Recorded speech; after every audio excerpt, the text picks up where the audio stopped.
Bonsoir frères et sœurs, un peu partout où vous nous regardez présentement, vous êtes bénis abondamment. Aujourd'hui c'est un grand jour que le Seigneur a encore fait et nous sommes là pour partager, pour annoncer la bonne nouvelle de notre Seigneur Jésus-Christ. Prions. Père, nous te rendons grâce pour cette journée que tu nous as encore accordée afin d'annoncer l'œuvre que tu as accomplie à ton peuple. Reçois la gloire au nom puissant de Jésus-Christ. Nous te rendons grâce pour l'impact de ce message. C'est au nom puissant de Jésus que nous avons prié. Amen. Et donc, bienvenue à l'émission Le don de l'évangile. Alléluia. Et nous continuons dans la série La nouvelle créature et ses bénédictions. Depuis plus de quelques semaines maintenant, nous avons commencé cette nouvelle série, La nouvelle créature et ses bénédictions. Lisons rapidement Colossiens 1. Colossiens chapitre 1, verset 12. Rendez grâce au Père qui vous a rendu capable d'avoir part à l'héritage des saints dans la lumière. C'est Paul qui écrivait à l'église de Colosse. Il leur dit aux frères et sœurs de rendre grâce à Dieu qui les a rendus, du fait qu'il les a rendus capables d'avoir part à l'héritage des saints dans la lumière. Et donc, nous avons commencé depuis quelques semaines à vous faire savoir, à vous faire connaître votre héritage en Christ. L'héritage en Christ, votre propriété, votre possession en Christ. Et donc aujourd'hui, nous continuons avec la partie 7, qui est quoi? La guérison. Chers internautes, chers frères et sœurs, un peu partout où vous nous regardez présentement, Jésus-Christ vous a guéri. Vous avez été déjà guéri. Christ vous a déjà guéri de tous les maux, de toutes les maladies. Et donc la guérison, c'est votre héritage en Christ. C'est l'une des bénédictions que vous avez en Christ.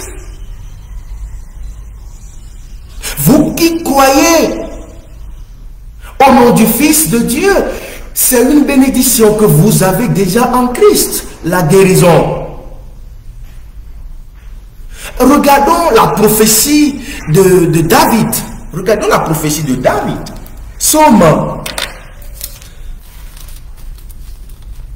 Dans Psaume 3, verset 20. Psaume 103. Psaume 103, verset 20.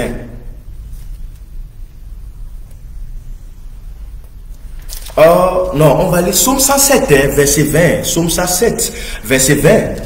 Regardons ce qui est écrit là. Il envoya sa parole et les guérit et les fit échapper de la fosse. Alléluia. Il envoya la parole et la parole les guérit et les fit échapper de la fosse. Dieu a envoyé la parole. La parole, c'est qui? La parole, c'est Jésus-Christ. La parole, c'est Dieu lui-même. Jean nous a fait savoir, dans Jean 1, dit, au commencement était la parole. La parole était avec Dieu. Et la parole était Dieu. Donc, il envoya la parole. Autrement dit, Dieu lui-même s'est manifesté dans la chair. Et nous a guéris. Il dit, il les guérit. et nous fit échapper de la fosse, et nous fit échapper de la mort éternelle. Alléluia. Il envoya Jésus-Christ, et Jésus-Christ les a guéris. Donc Jésus-Christ vous a guéris. Et vous a déjà guéri. Regardons la prophétie de Ésaïe. Dans Ésaïe 53. Nous sommes en train de voir la prophétie annoncée par les prophètes. Ésaïe 53. À partir du verset 4. Cependant, ce sont nos souffrances qu'il a portées. C'est de nos douleurs qu'il s'est chargé. Et nous l'avons considéré comme puni, frappé de Dieu et humilié. Verset 5. Mais il était blessé pour nos péchés, brisé pour nos iniquités. Le châtiment qui nous donne la paix est tombé sur lui. Et c'est par ses meurtrissures que nous sommes guéris. Alléluia. C'est par ces meurtrissures que nous sommes guéris. Vous êtes déjà guéris, frères et sœurs, chers internautes. Un peu partout où vous nous regardez présentement. Vous êtes déjà guéris de tous les maux. Christ vous a déjà guéri de toutes sortes de maladies. Alléluia. Par ces meurtrissures, nous sommes guéris. Nous allons revenir sur ce verset. Mais cette prophétie est accomplie. C'est accompli. Regardons l'évangile selon Matthieu. Matthieu chapitre 8, verset 17. Verset 14 à 17. Matthieu chapitre 8.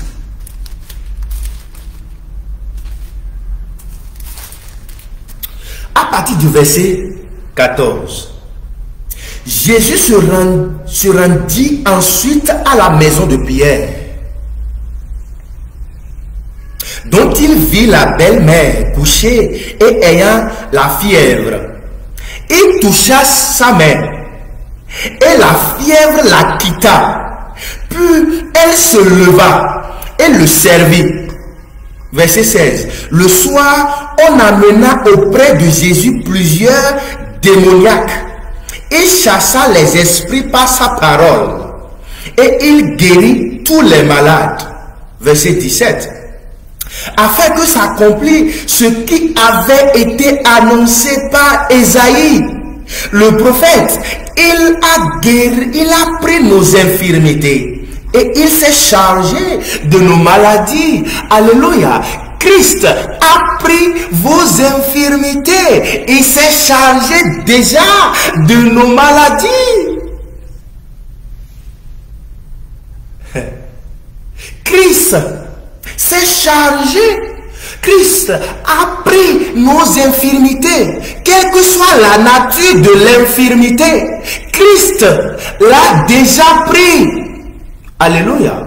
Quelle que soit la nature de la maladie, Christ s'est déjà chargé de cela. Il l'a déjà porté.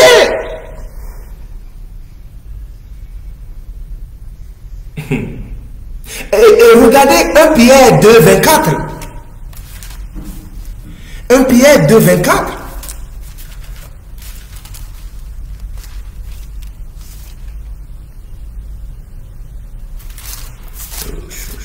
Un Pierre, chapitre 2, verset 24.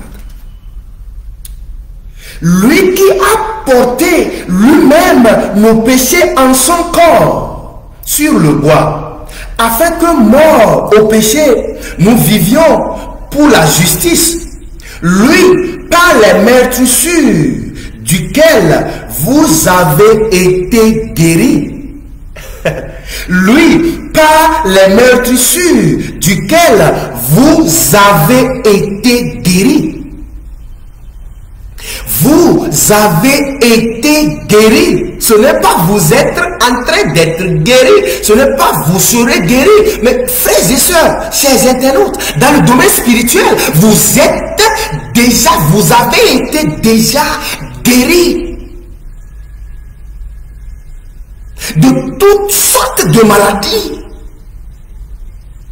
Vous avez été, Christ vous a déjà guéri de tous les maux. Alléluia. Et ceci par quel moyen?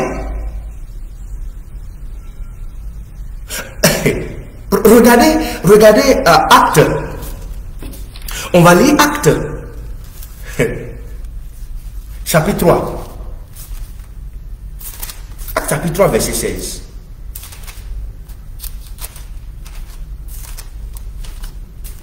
Acte 3, verset 16. Ça, c'est le discours de Pierre après la guérison du boiteux de naissance qui était à la belle porte. Où les gens venaient et ils donnaient 25 francs, ils donnaient 10 francs, ils mettaient. Et le paralytique est là, le boiteux est là depuis sa naissance. Mais quand Pierre et son collègue étaient arrivés, Pierre et Jean, je crois, étaient arrivés, ils ont dit, nous n'avons rien à te donner, comme les autres. Mais ce que nous avons, nous te le donnons. Au nom puissant de Jésus-Christ, lève-toi. Et le boiteux de naissance s'est levé sur ses pieds. Et il a commencé par sauter de joie. Mais nous allons voir le discours de Paul. Par quel moyen cette guérison s'est manifestée? Regardons Acte 3, verset 16. La parole de Pierre. C'est par la foi en son nom que son nom a raffermi celui que vous voyez et connaissez. C'est la foi en lui qui a donné à cet homme cette entière guérison en présence de vous tous. Donc, c'est par la foi en Christ. C'est par confiance, votre confiance en l'œuvre accomplie de Jésus-Christ. La guérison est venue de cela et c'est votre partage lorsque vous êtes persuadé que Christ est mort pour vos péchés, enseveli, ressuscité. C'est juste par la foi en Christ. Et cette guérison, c'est pas l'œuvre que Christ a accomplie que nous avons été guéris. Alléluia. La racine de tous les maux, la racine de toutes les maladies, c'est le péché. Et lorsque nous étions écartés par le péché, lorsque nous étions tous condamnés à mourir, lorsque nous étions tous voués à tous les maux, à toutes les maladies, Jésus-Christ est venu. Dans Jean 3, verset 7, il dit, car Dieu a tant aimé le monde et il a envoyé son Fils unique, Jésus-Christ. Donc lorsque nous étions tous morts, lorsque nous étions tous voués à tous les maux, à toutes les malédictions, Christ est venu. Alléluia. Lorsque nous étions tous condamnés à toutes les maladies, à toutes sortes de maladies, par le péché, qui a été la racine de tous les maux, de toutes les maladies, Christ est venu et a ôté, a porté cette racine, a déraciné. La racine a été déjà déracinée. La racine de tous les maux, de toutes les maladies, qui est le péché, a été déjà ôtée par Christ. Par sa souffrance, sa mort pour nos péchés et son ensevelissement et sa résurrection. Alléluia. Et donc, aucune maladie n'a de pouvoir sur vous, frères et sœurs. Christ a porté déjà nos maladies. Alléluia. Vous savez, un jour j'étais sorti d'une étude biblique et en allant, j'avais ma femme derrière moi, mais en allant, nous avons vu un homme était en train de rouler par terre sous le chaud soleil. Il était en train de rouler par terre. Il s'est déshabillé et il était dans caleçon.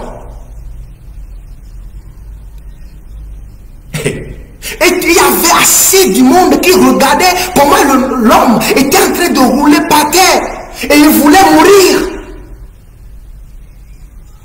Et quand vous le voyez, tout son corps était imbibé de sable.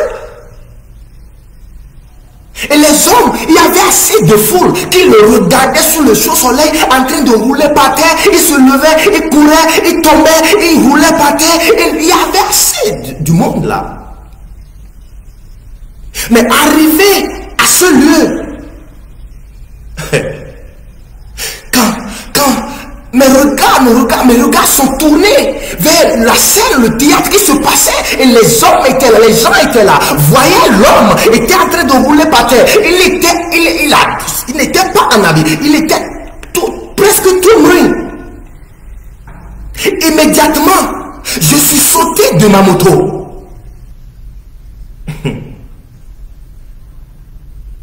Je me suis dirigé vers le malade, celui qui est en train de rouler par terre. Je lui ai imposé la main.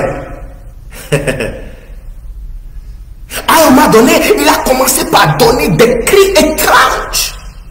Et il a commencé par cracher des choses. Et à un moment donné où je continuais dans la prière pour lui, et il a commencé, le cri devient intense, cri étrange, ça devient très intense. Et il sortait des crachats, il sortait des choses. Et à un moment donné, il a fait comme quelqu'un qui est parti. Et j'ai demandé à ce qu'on le transporte vers l'ombre, là où il y a un peu de l'ombre. Et j'ai dit au public que dans quelques instants, il va se relever. Lorsqu'il va se relever, de lui donner à boire, qu'il est déjà guéri, de lui donner à boire. Et le lendemain, je passerai voir. Et j'ai demandé où habite-t-il. Et on nous a indiqué l'endroit, mon épouse et moi. Et le lendemain, nous sommes revenus dans le lieu où nous ont indiqué. Mais quand l'homme nous a vus,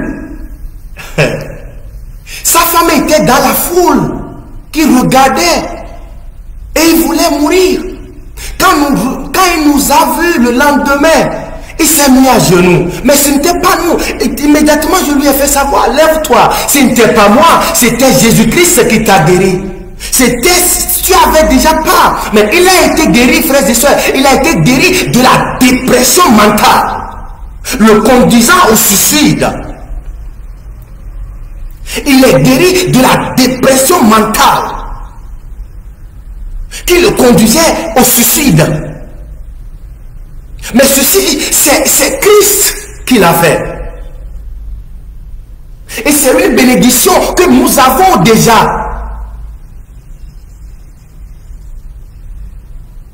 Donc c'est pourquoi je déclare maintenant que toutes sortes de maladies dont vous êtes en train de traverser, dont vous souffrez maintenant, disparaît au nom puissant de Jésus-Christ. Alléluia. Il dit, par ces meurtrissures, par ces blessures, nous sommes guéris.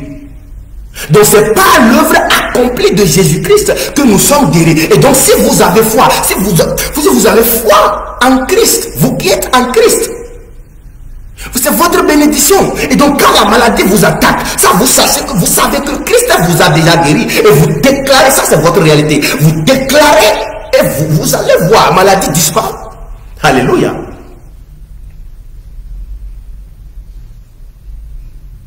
Par ses meurtrissures, par ses blessures, par son œuvre accomplie, par sa souffrance à notre place, par sa mort pour nos péchés, par son ensevelissement et par sa résurrection, nous sommes guéris. Ça, c'est notre source de guérison. Alléluia. C'est votre source de guérison. Donc, sur le plan spirituel, frères et sœurs, vous êtes déjà guéris. C'est votre réalité, c'est votre possession. Et donc, quand la maladie vous attaque, quand vous traversez n'importe quelle sorte de maladie, vous imposez cette réalité que vous avez déjà en Christ. Et vous allez le voir disparaître. Alléluia. Vous êtes bénis de toutes sortes de bénédictions spirituelles en Christ. Et donc vous êtes guéris de toutes sortes de maladies.